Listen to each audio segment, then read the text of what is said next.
ਜ਼ਿਆਦਾਤਰ ਪਿਤਾ ਹਰਨਾਕਸ਼ ਪ੍ਰਵਿਰਤੀ ਦੇ ਹਨ। ਮਾਤਾ ਪਿਤਾ ਹੀ ਕਹਿ ਲਈਏ, ਕਿਉਂਕਿ ਬੱਚਿਆਂ ਨਾਲ ਬਹੁਤ ਜ਼ਬਰਦਸਤੀ ਕਰਦੇ ਹਨ ਵੀ ਜੋ ਅਸੀਂ ਚਾਹੁੰਦੇ ਹਾਂ ਉਹ ਬਣ।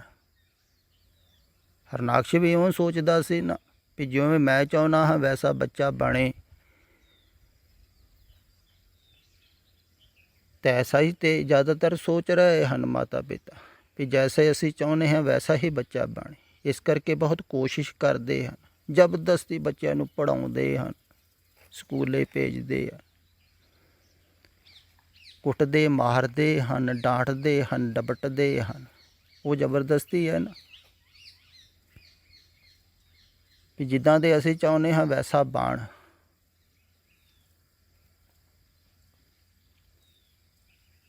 ਅਤੇ ਜ਼ਿਆਦਾਤਰ ਸਧਾਰਨਤਾ ਹੈ ਬੱਚੇ ਬਣ ਜਾਂਦੇ ਹਨ ਜੈਸਾ ਮਾਤਾ ਪਿਤਾ ਚਾਹੁੰਦੇ ਆ।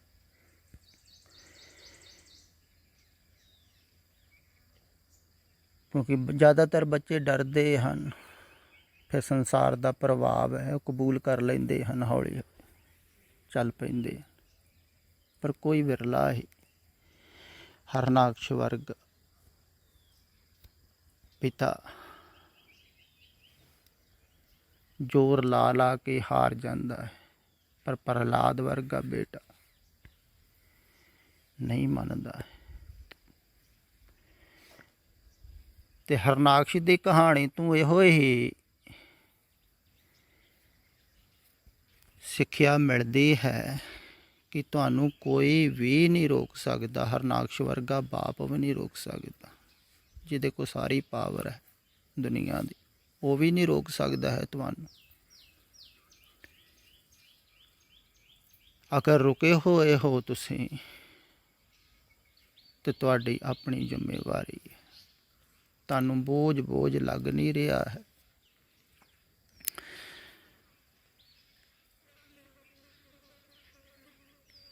ਇਸ ਕਰਕੇ ਨਹੀਂ ਲੱਗ ਰਿਹਾ ਹੈ ਕਿ ਤੁਹਾਡਾ ਲਗਾਵ ਹੈ ਜਿਨ੍ਹਾਂ ਦਾ ਤੁਸੀਂ ਬੋਝ ਚੱਕਿਆ ਹੋਇਆ ਹੈ, ਮੋਹ ਹੈ, ਇਸ ਕਰਕੇ ਨਹੀਂ ਲੱਗ ਰਿਹਾ ਹੈ ਜ਼ਿਆਦਾਤਰ ਬੋਝ।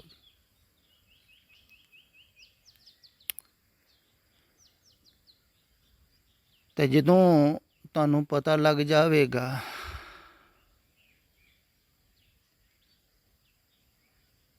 ਵੀ ਆਪਣਾ ਇੱਥੇ ਕੋਈ ਵੀ ਨਹੀਂ ਹੈ,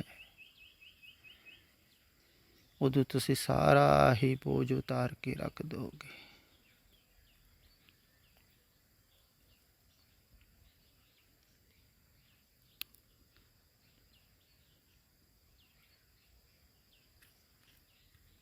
ਪਰ ਜਿੰਨਾ ਚਿਰ ਤੁਹਾਨੂੰ ਬਾਹਰੋਂ ਹੀ ਇਹ ਜਿਹੇ ਖਿਆਲ ਹੈ,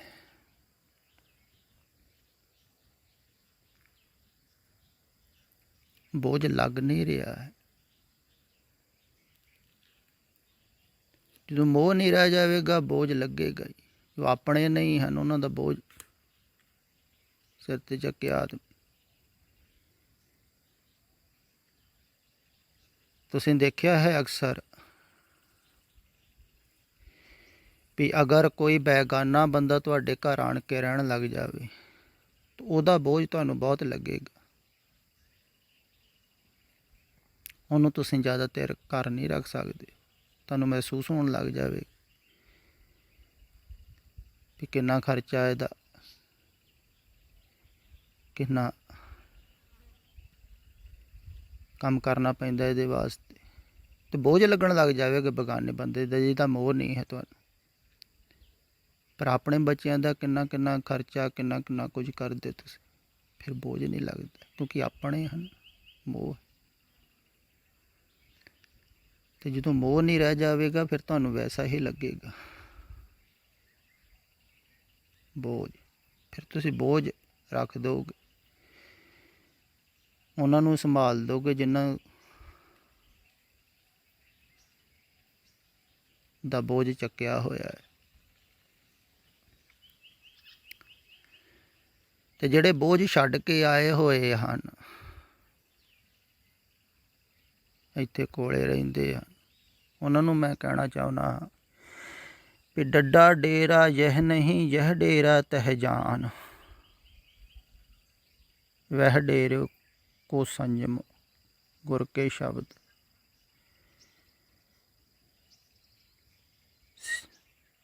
जान।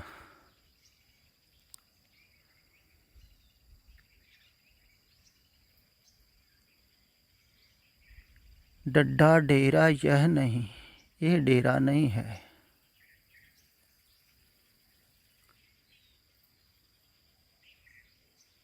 यह डेरा तह जान, वो जिहड़ा डेरा है ना ਉਹਨੂੰ ਜਾਣਨਾ ਕਰੋ। ਕਿਵੇਂ? वह डेरे को संयमो गुर के शब्द जान। ਕਹਿੰਦੇ ਉਹ ਡੇਰੇ ਦਾ ਜਿਹੜਾ ਸੰਯਮ ਹੈ ਨਾ, ਰੀਤ ਹੈ, ਮਰਿਆਦਾ ਹੈ, ਨਿਯਮ ਕਹਿ ਲਈ, ਤਰੀਕਾ ਕਹਿ ਲਈਏ ਉਸ ਡੇਰੇ ਦੇ ਜੀਣ ਦਾ, ਉਹ ਗੁਰੂ ਦੇ ਸ਼ਬਦ ਦੁਆਰਾ ਸਿਆਣੋ, ਉਪਦੇਸ਼ ਦੁਆਰਾ ਸਿਆਣੋ।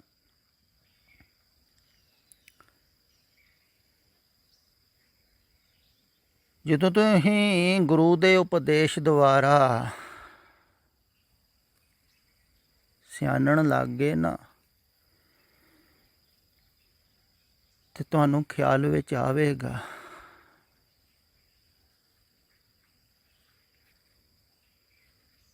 ਵੀ ਜਿਹਦੇ ਕੋ ਅਸੀਂ ਰਹਿ ਰਹੇ ਹਾਂ,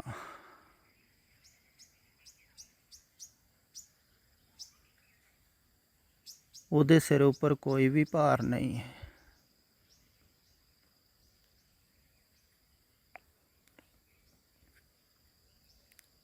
ਉਹ ਬਿਲਕੁਲ ਨਿਰਭਰ ਖੜਾ ਹੈ। ਨਾ ਹੀ ਉਹਨੂੰ ਕਿਸੇ ਦੀ ਰੋਜੀ ਰੋਟੀ ਦੀ ਚਿੰਤਾ ਹੈ, ਕਿਉਂਕਿ ਮਿਲ ਰਹੀ ਹੈ ਸਾਰਿਆਂ ਨੂੰ। ਨਾ ਕਿਸੇ ਦੀ ਪਹਿਨਣ ਦੀ ਚਿੰਤਾ ਹੈ, ਨਾ ਕਿਸੇ ਦੇ ਰਹਿਣ ਦੀ ਚਿੰਤਾ ਹੈ, ਕਿਉਂਕਿ ਮਕਾਨ ਵੀ ਬਣ ਰਹੇ ਹਨ ਆਪਣੇ ਆਪ। ਨਾ ਕੋਈ ਹਿਸਾਬ ਕਿਤਾਬ, ਨਾ ਕੋਈ ਲੈਣਾ ਦੇਣਾ।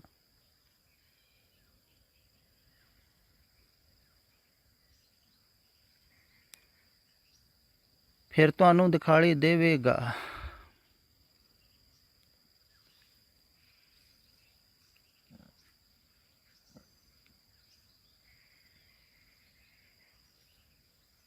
ਵੀ ਜਿਹਦੇ ਕੋਲ ਅਸੀਂ ਰਹਿ ਰਹੇ ਹਾਂ, ਉਹਦੇ ਸਿਰ 'ਤੇ ਕੋਈ ਵੀ ਬੋਝ ਨਹੀਂ ਹੈ, ਕਿਉਂਕਿ ਉਹਨੇ ਬੋਝ ਸਾਰਾ, ਜਿਹਦੀ ਇਹ ਟ੍ਰੇਨ ਚੱਲ ਰਹੀ ਹੈ ਨਾ, ਕਹਿ ਲਓ, ਉਹਦੇ ਉੱਪਰ ਰੱਖ ਦਿੱਤਾ।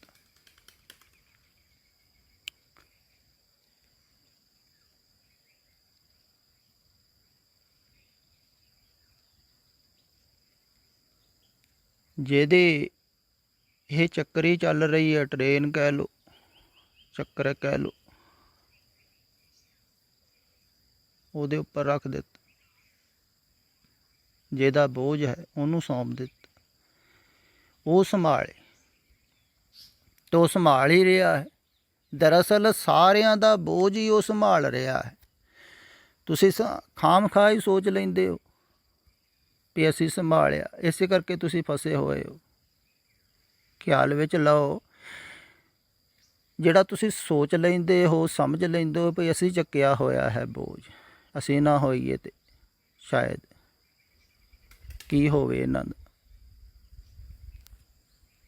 ਅਤੇ ਇਸ ਕਰਕੇ ਤੁਸੀਂ ਛੱਡਦੇ ਵੀ ਨਹੀਂ ਹੋ, ਹਟਦੇ ਵੀ ਨਹੀਂ ਹੋ, ਰੱਖਦੇ ਵੀ ਨਹੀਂ ਹੋ ਬੋਝ। ਤਾਂ ਉਹ ਵੀ ਤੁਸੀਂ ਥੋੜ੍ਹੀ ਚੱਕਿਆ ਹੋਇਆ।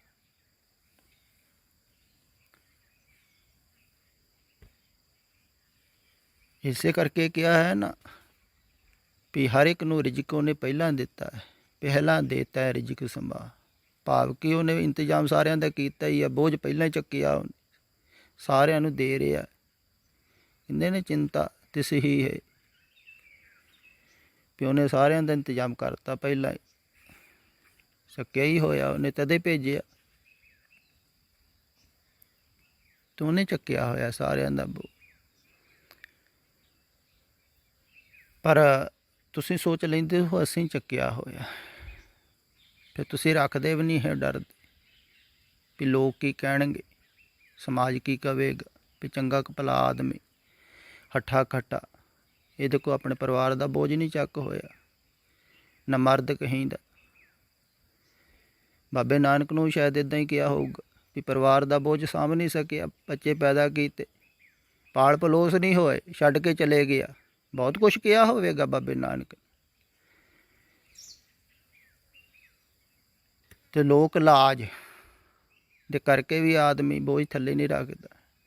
ਜਿਵੇਂ ਕਹਿੰਦੇ ਨਾ, ਇੱਕ ਗਰੀਬ ਆਦਮੀ ਬੋਝ ਲਈ ਜਾਂਦਾ ਸੀ, ਤੇ ਪੁਰਾਣੇ ਸਮੇਂ ਦੀ ਘਟਨਾ, ਤੇ ਸਮਰਾਟ ਲਾਗੇ ਦੀ ਗੁਜ਼ਰ ਰਿਹਾ, ਉਹਨੂੰ ਤਰਸ ਆ ਗਿਆ, ਕਮਜ਼ੋਰ ਆਦਮੀ, ਬੋਝ ਜ਼ਿਆਦਾ ਹੈ। ਉਹਨੇ ਕਹਿ ਦਿੱਤਾ ਵੀ ਆ ਜਾ ਬਹਿਦਾ ਰੱਥ 'ਤੇ।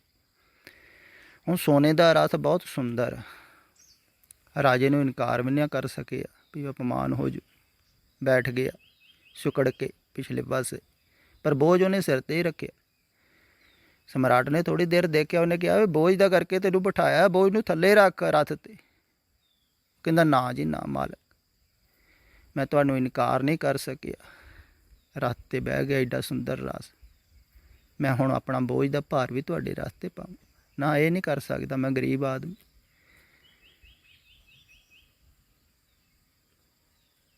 ਅਤੇ ਬਹੁਤੇ ਇੱਦਾਂ ਦੇ ਵੀ ਹਨ, ਉਹ ਕਹਿੰਦੇ ਹਨ ਵੀ ਤੁਹਾਡੇ 'ਤੇ ਬੋਝ, ਲੋਕ ਲਾਜ, ਸਮਾਜ ਕੀ ਕਵੇਗਾ, ਬੋਝ ਨਹੀਂ ਚੱਕ ਸਕੇ। ਅਤੇ ਜਿਹੜਾ ਲੋਕ ਲਾਜ ਦੇ ਕਰਕੇ ਵੀ ਬਹੁਤ ਸਾਰੇ ਰੁਕੇ ਹੋਏ ਹਨ। ਸਮਾਜ ਦਾ ਅਪਮਾਨ ਬਹੁਤ ਕਠਿਨ ਹੈ।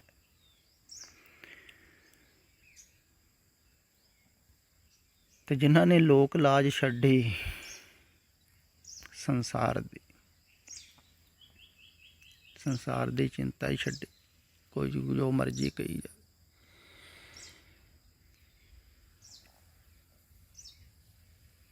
ਦਿਖਾਈ ਦੇ ਗਿਆ ਵੀ ਇਹ ਬੋਝ ਅਸੀਂ ਆਪ ਹੀ ਚੱਕਿਆ ਹੋਇਆ ਹੈ, ਅਤੇ ਜਦੋਂ ਚਾਹੀ ਉਦੋਂ ਰੱਖ ਸਕਦੇ, ਕੋਈ ਸਾਨੂੰ ਰੋਕ ਨਹੀਂ ਸਕਦਾ, ਸੱਟ ਸਕਦੇ।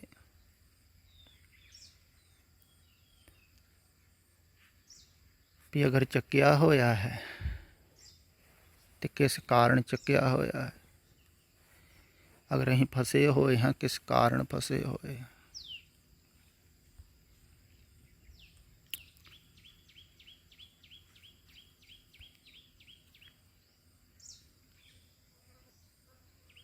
ਤੇ ਤੁਹਾਨੂੰ ਆਪਣੇ ਆਪ ਹੀ ਸਮਝ ਵਿੱਚ ਆ ਜਾਵੇਗਾ। ਬਹੁਤ ਸਾਰੇ ਕਾਰਨ ਹਨ। ਸੰਸਾਰ ਦਾ ਭੈ, ਡਰ, ਲੋਕ ਲਾਜ, ਫਿਰ ਆਪਣਾ ਵੀ ਆਦਮੀ ਨੂੰ ਖਿਆਲ ਆਉਂਦਾ ਵੀ ਇਹੋ ਹੀ ਤਾਂ ਸਹਾਰਾ ਹਨ ਮੇਰਾ। ਜੇ ਸਹਾਰਾ ਹੀ ਛੱਡ ਦਿੱਤਾ, ਸਾਰੇ ਨਾਰਾਜ਼ ਹੋ ਗਏ, ਤੇ ਇਹ ਨਾ ਹੋਏ ਬੁੱਢੇ ਬਾਰੇ ਸਾਂਭਣ ਵਾਲਾ ਹੀ ਕੋਈ ਨਾ ਹੋਵੇ। ਆਦਮੀ ਇੱਦਾਂ ਵੀ ਡਰਦਾ। ਪਰਮਾਤਮਾ 'ਤੇ ਭਰੋਸਾ ਨਹੀਂ ਹੈ ਨਾ ਵੀ ਪਰਮਾਤਮਾ ਸੰਭਾਲ ਰਿਹਾ ਹੈ। ਫਿਰ ਬੁੱਢੇ ਬਾਰੇ ਕਈ ਇੰਸ਼ੋਰੈਂਸ ਕਰਾਉਂਦੇ ਹਨ ਵੀ ਬੁਢੇਪੇ ਦੇ ਵਿੱਚ, ਤੇ ਬੁੱਢੇ ਬਾਰੇ ਦੀ ਚਿੰਤਾ ਹੈ। ਦੇਖੋ ਆਦਮੀ ਪਰਮਾਤਮਾ 'ਤੇ ਭਰੋਸਾ ਨਹੀਂ, ਤੇ ਗਾਹਾਂ ਲੰਮੀ ਚੌੜੀ ਸੋਚਦਾ ਹੈ।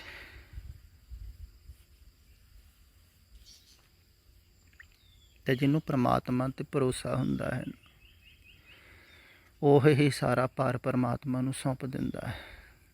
ਜਿਸ ਕੀ ਵਸਤਿਸ ਆਗੇ ਰੱਖ, ਕਹਿੰਦੇ ਉਸ 'ਤੇ ਚੌਗਨ ਕਰੇ ਨਿਹਾਲ, ਉਹ ਬੜਾ ਨਿਹਾਲ ਕਰ ਦਿੰਦਾ ਜਦੋਂ ਸਭ ਕੁਝ ਸੌਂਪਦੀ। ਉਹਦੀਆਂ ਹੀ ਵਸਤੂਆਂ, ਉਹਦੇ ਦੀਵ ਹਨ, ਸਾਰਾ ਕੁਛ ਹੀ ਉਹਦਾ ਹੈ, ਉਹਦਾ ਹੀ ਭਾਰ ਹੈ, ਉਹਨੇ ਚੱਕਿਆ ਹੋਇਆ।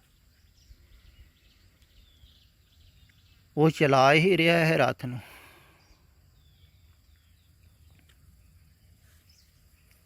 ਅਤੇ ਜਦੋਂ ਉਹ ਚਲਾ ਹੀ ਰਿਹਾ ਹੈ, ਅਤੇ ਮੈਂ ਕਹਿੰਦਾ ਵੀ ਆਓ ਮੌਜ ਦੇ ਨਾਲ ਉਹਦੇ ਰੱਥ 'ਤੇ ਬਹਿ ਜਾਓ। ਜਿੱਧਰ ਨੂੰ ਲਿਜਾਵੇਗਾ ਲਿਜਾਵੇ, ਉਹਦੀ ਮੌਜ, ਭਾਰ ਸਾਰਾ ਰੱਖੋ ਰੱਥ 'ਤੇ, ਜਾਂ ਕਹਿ ਲਓ ਜਹਾਜ਼ 'ਤੇ। ਤੇ ਬਹਿ ਜਾਓ ਸਾਰੇ, ਤੇ ਭਾਰ ਤੇ ਜਹਾਜ਼ ਤੇ ਹੀ ਹੈ, ਤੇ ਸਾਰਾ ਹੀ ਰੱਖ ਦਿਓ, ਨਿਸ਼ਚਿੰਤ ਹੋ ਜਾਓ। ਤੇ ਜਿਹਦੇ ਤੇ ਭਾਰ ਹੈ ਸਾਰਾ, ਪਰਮਾਤਮਾ ਨੇ ਸਭ ਕੁਝ ਸੰਭਾਲਿਆ ਹੈ। ਤੇ ਸਾਹਿਬ ਕੀ ਟੇਕ ਨਾਨਕ ਮਨੇ ਮਾਹਿ, ਜੇ ਸਿਮਰਤ ਸੁਖ ਹੋਏ ਸਗਲੇ ਦੁੱਖ। ਉਹਨੇ ਸਭ ਕੁਝ ਸੰਭਾਲਿਆ ਹੈ, ਫਿਰ ਵੀ ਉਹਦੇ ਤੇ ਕੋਈ ਭਾਰ ਨਹੀਂ ਹੈ।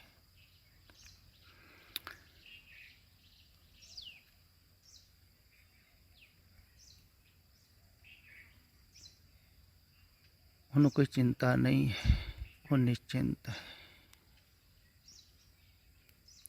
ਨਾਨਕ ਵਿਕਸੈ ਬੇਪਰਵਾਹ, ਉਹ ਬੇਪਰਵਾਹ।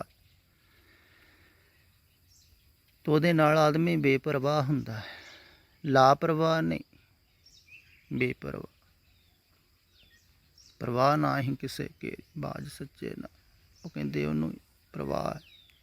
ਜਿਹਦੇ ਜੀ ਹਨ ਤੋ ਸਾਰਿਆਂ ਨੂੰ ਦੇ ਰਿਹਾ, ਸਾਰਿਆਂ ਨੂੰ ਚਲਾ ਰਿਹਾ।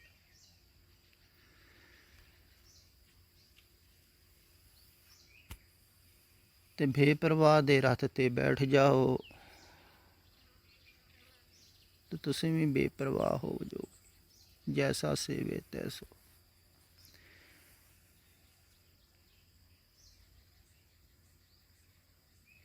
ਜਿਹੋ ਜਿਹਾ ਸਾਥ ਕਰੋਗੇ, ਸੰਸਾਰ ਦਾ ਸਾਥ ਕਰੋਗੇ, ਇਹ ਬੋਝ ਉਠਾਉਣ ਵਾਲਿਆਂ ਦਾ ਸਾਥ ਕਰੋਗੇ, ਚਿੰਤਾ ਵਾਲਿਆਂ ਦਾ ਸਾਥ ਕਰੋਗੇ, ਤੇ ਵੈਸੇ ਹੋ ਜਾਓ। ਨਿਰਬੋਝੀਆਂ ਦਾ ਸਾਥ ਕਰੋਗੇ, ਨਿਸ਼ਚਿੰਤ ਦਾ ਸਾਥ ਕਰੋਗੇ, ਨਿਸ਼ਚਿੰਤ ਹੋ ਜਾਓ।